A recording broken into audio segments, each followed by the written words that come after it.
EdPuzzle is a tool that is built to take a passive experience like watching a video and add opportunities to respond into it. Now, there's a handful of benefits to this that I think you're going to like. The first benefit is it gives you the opportunity to section a video apart. Okay, so if you've got a nice like 20-minute video and you really the part you really need is like in the middle someplace, you know, it makes it so that you can trim that video down so that you're only choosing the parts of it that you want. Okay, the second benefit to this is that it allows you to take data about your students' engagement, meaning you're able to see how much of it they've watched, how much of it they have clicked through, how many of the questions that they answered, what their answers were, things like that. The third thing is that it gives you an opportunity to treat that video like an exit ticket or a learning experience so that the students have to report out what they know at any given point. And you have the ability to decide to ask a question in the video, okay? And it'll pause the video and ask a question. Okay, so let's take a look at what this looks like. So I'm going to go to edpuzzle.com.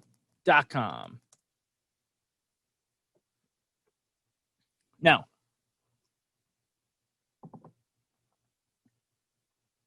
I'm going to go to log in. I'm a teacher, and I'm going to say sign in with Google. Okay, same way. So it'll say, so the first time you'll sign up, second time after that, you'll just hit log in. And you'll say sign in with Google the same way you do with a lot of the other ones. Okay? All right. Okay, so I'm going to go ahead and go down here. I have made some content already. Okay? Now, I want to show this video off. Okay, this is a cool science video if you teach science or anything like that. It's a short film called A Tale of Momentum and Inertia, and it's not very long.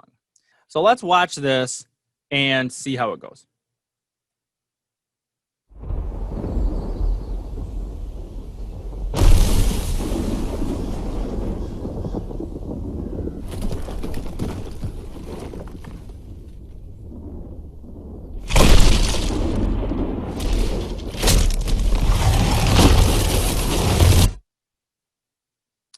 Okay, so you notice we're watching the video. Now, with a short video clip like this, you may decide to allow the students to watch the whole video through first before you start asking questions, because they haven't gotten more than about 10 seconds to figure out they're barely getting their bearings straight with what it is that they're seeing. But anyway, you notice what happens is it's paused the video, and you've got, the students have a couple choices, but there's rewatch and there's skip, so they can skip through this or rewatch it. And then there's a question. What causes the boulder to begin to roll down the mountain? Momentum, inertia, or gravity? Okay, so they would have to choose an answer, and then they'd hit submit, and then the video keeps going. See, got it right. That away. Continue. Oh, there's this little town down there. He's gonna work hard. Don't lose them. Oh no! The rock's headed right for him. Okay. Why does the boulder continue to roll down the mountain? Okay, so there's a science question in there. There we go.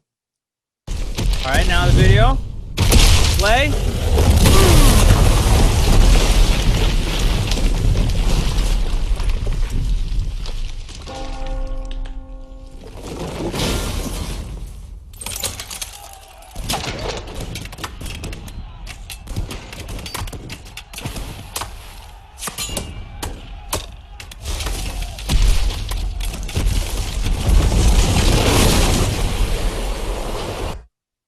All right, and then there's a little written question here where they would have to write something, and then the video will finish up.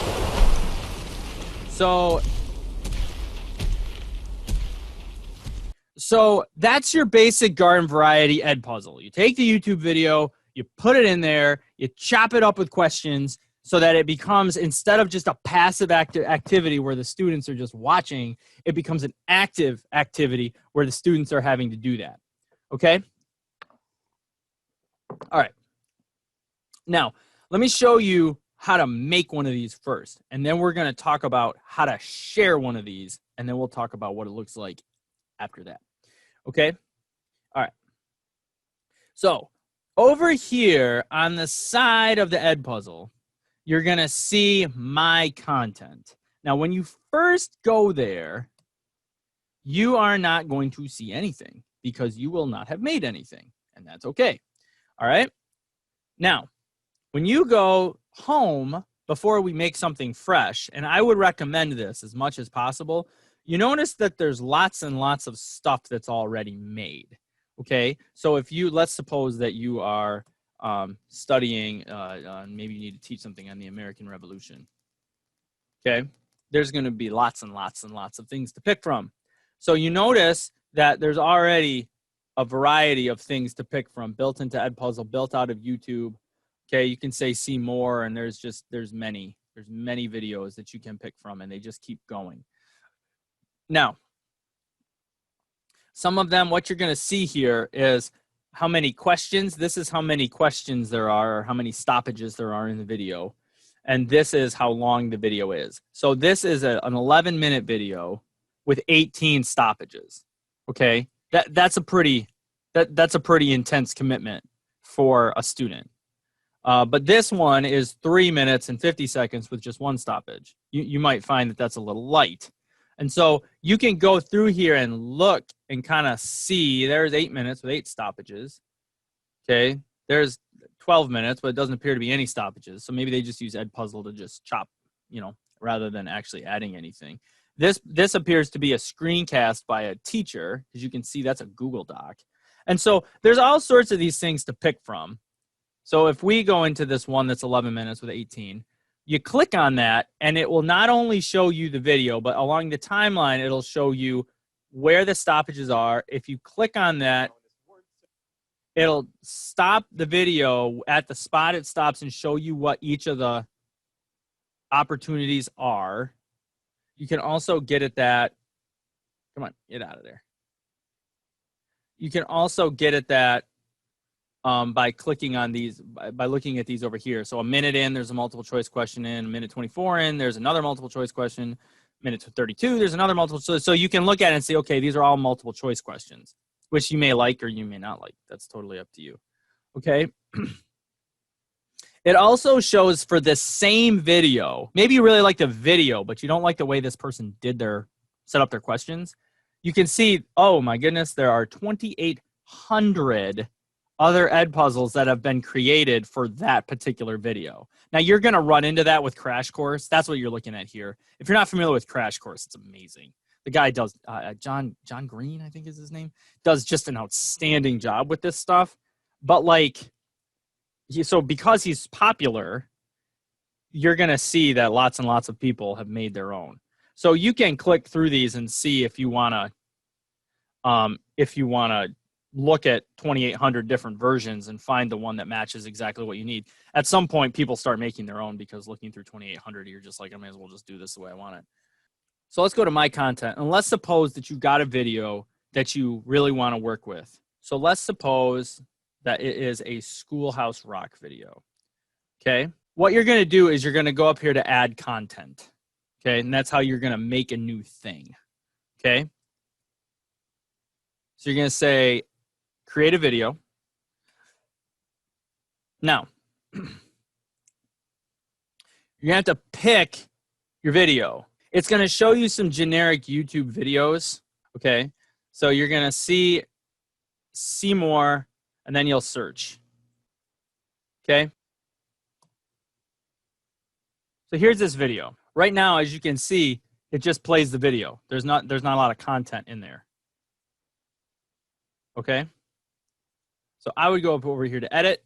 And this is where you get to decide how you want to augment this video to start creating things. Okay. Now up here, you notice it says saved automatically. So as you do things, it's going to automatically save stuff. Okay. So you're going to go over here and you can watch this. So you notice right away, there's no ads or anything like that, which is really nice.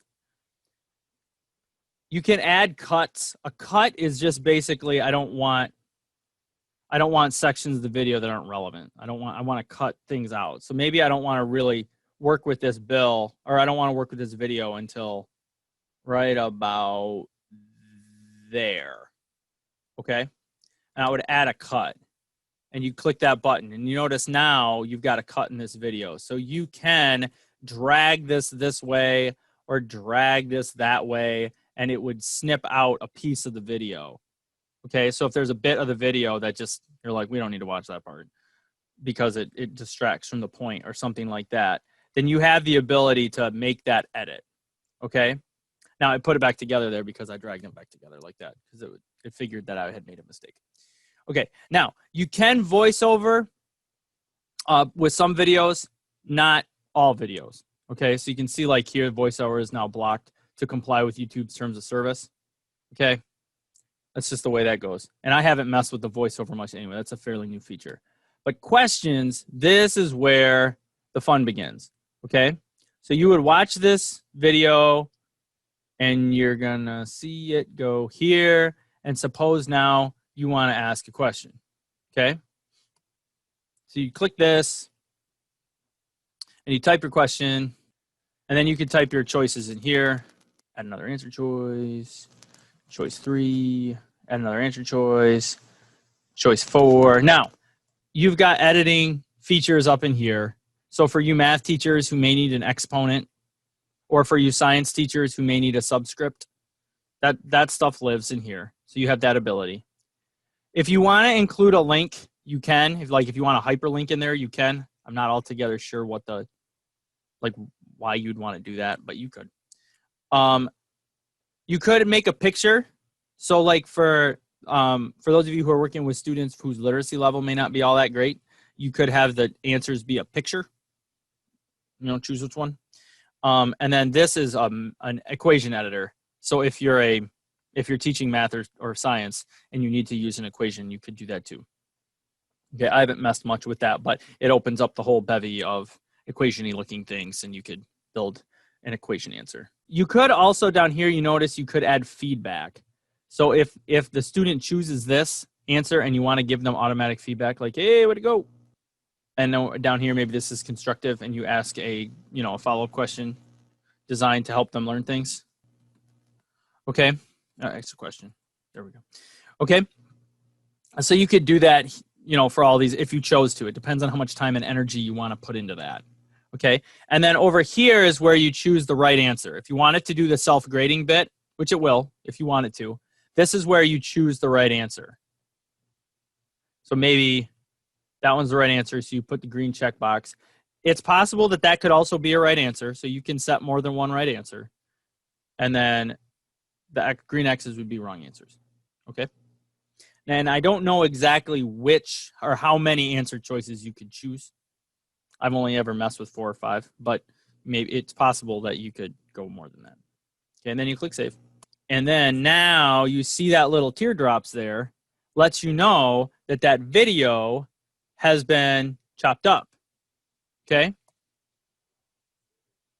So what'll happen when you add that is that the students would watch the video, and then when it hit that teardrop, it'll stop and they'll have to answer the question.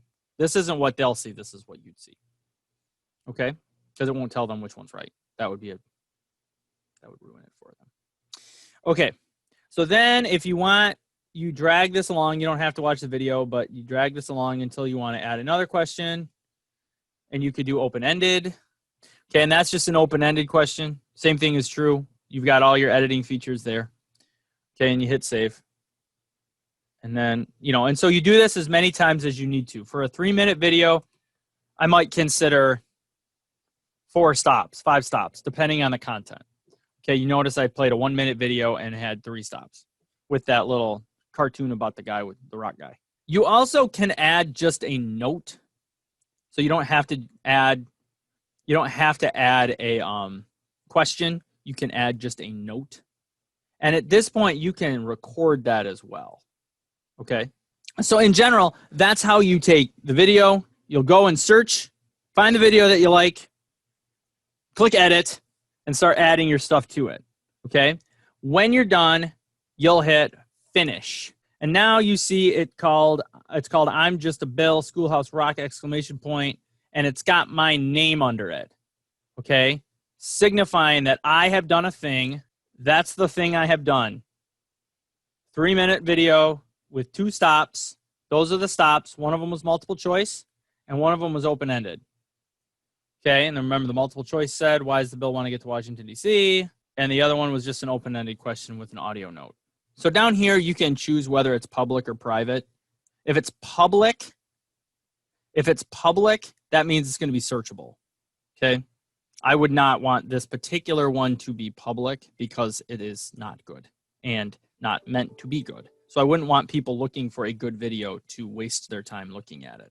So I'm going to make it private. And keep that in mind as you go through your first tries. For those of you who are here at the very, very beginning, one of our friends who's on the call with us was remarking at how successful a first attempt at Screencastify was. And I would say do the same thing with EdPuzzle. Like get on in there, just mess around with it. Try and make a thing. And if you like the thing, keep it and try and do something with it. If you don't, delete it and you're out nothing but some learning. Okay? When you're ready to assign this, what you're going to do is you'll click that assign button. And over here, it's going to bring up all of your Google Classroom classes that you have paired. Okay?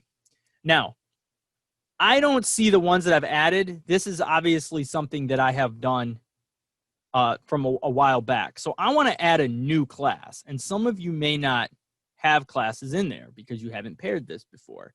So I'm going to click add a new class down here, this little button. Okay?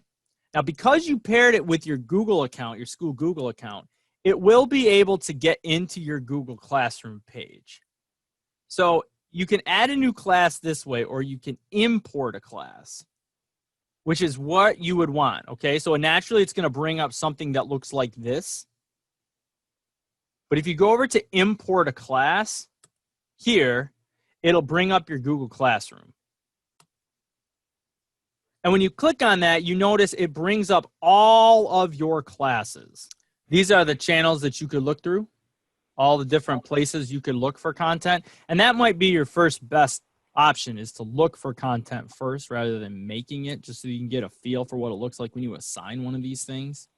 You know, it's designed to try to provide as much stuff to you as you can. EdPuzzle's got curriculum, View Content Middle School, and it's got stuff built out and kind of categorized and organized by content area so that you don't have to spend quite as much time like building, because as you can see, building can be kind of a tricky, like it can be just a time-consuming kind of thing.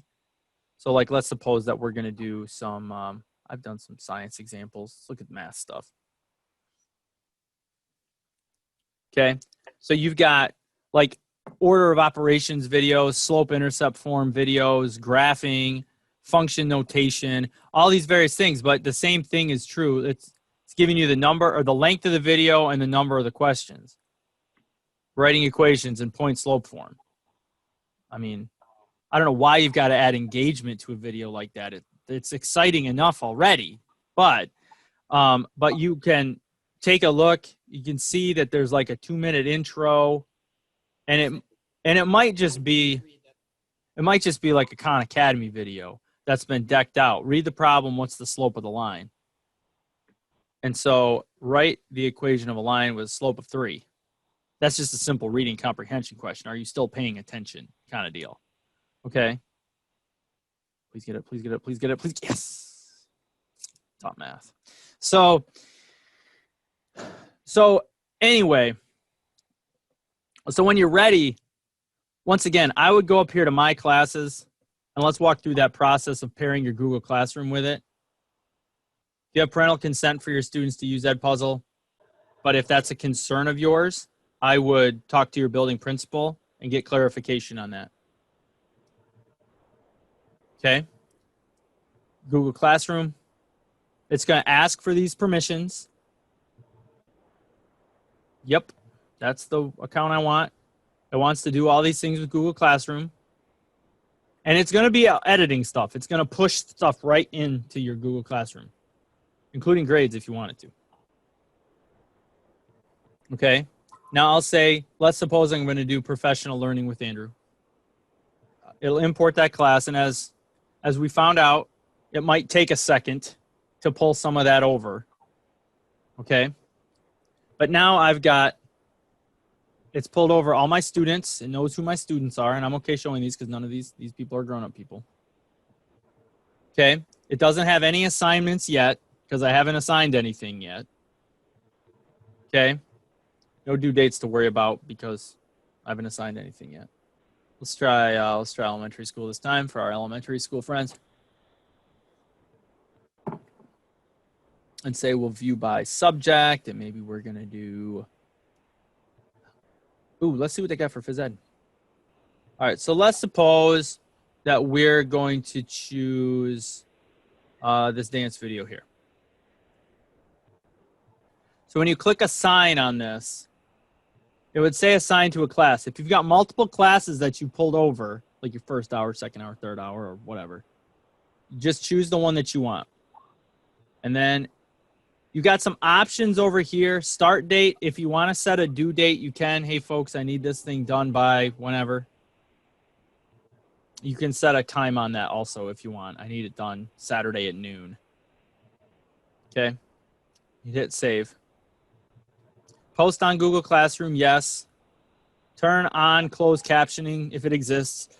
Yes, that's a valuable accessibility piece for our students who are deaf and hard of hearing. I think that probably depends on whether or not the video has built-in closed captions for the record, but most YouTube videos do. So you're probably okay there. And then we'll hit assign. Okay. Now, as you can see, we've gone live.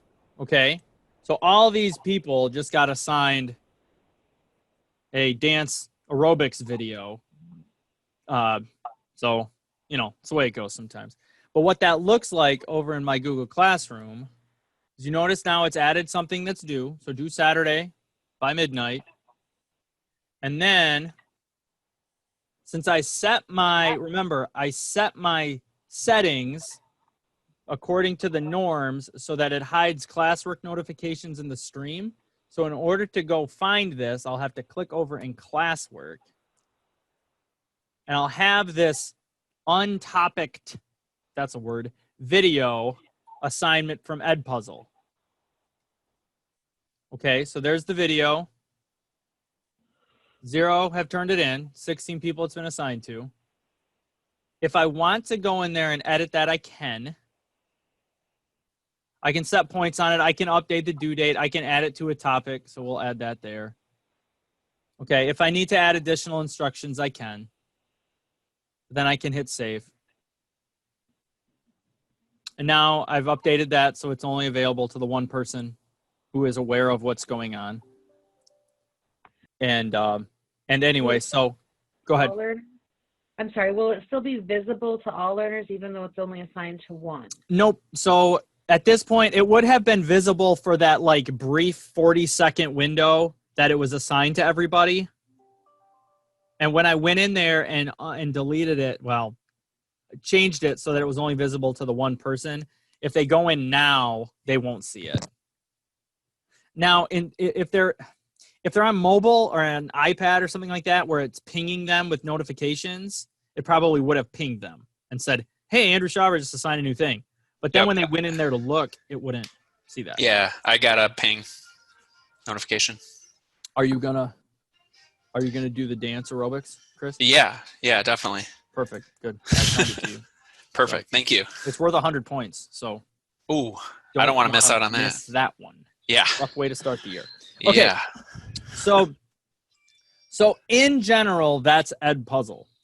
And once again, I would start by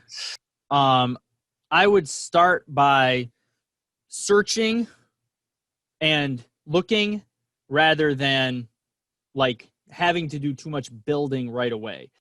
You can also let me know if that video is just like wildly inappropriate for an elementary school phys ed class. Seems like it's hard to tell. I would say don't ever assign a video that you haven't watched all the way through.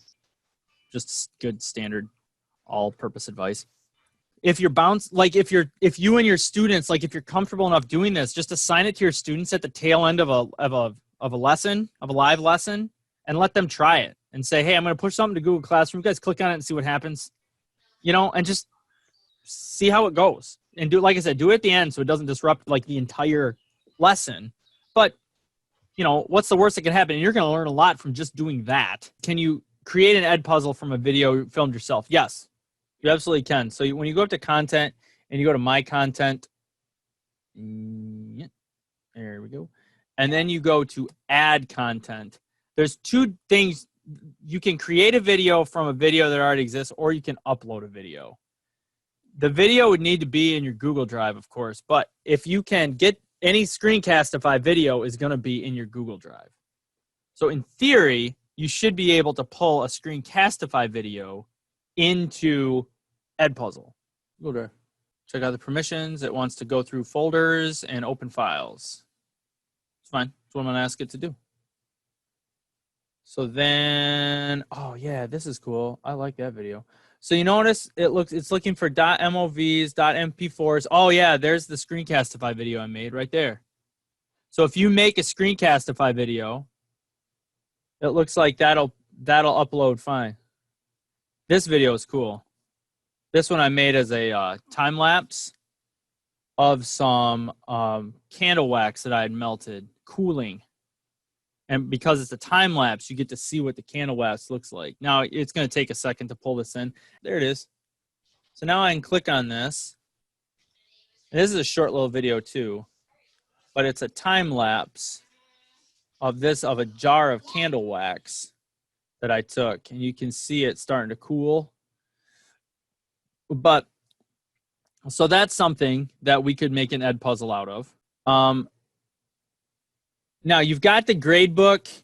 The Gradebook is going to compile all this stuff, and there is an export function. I'm not sure what all that looks like. I haven't taught with it in a classroom setting before, so this kind of stuff is the stuff you'll kind of have to learn about as you go.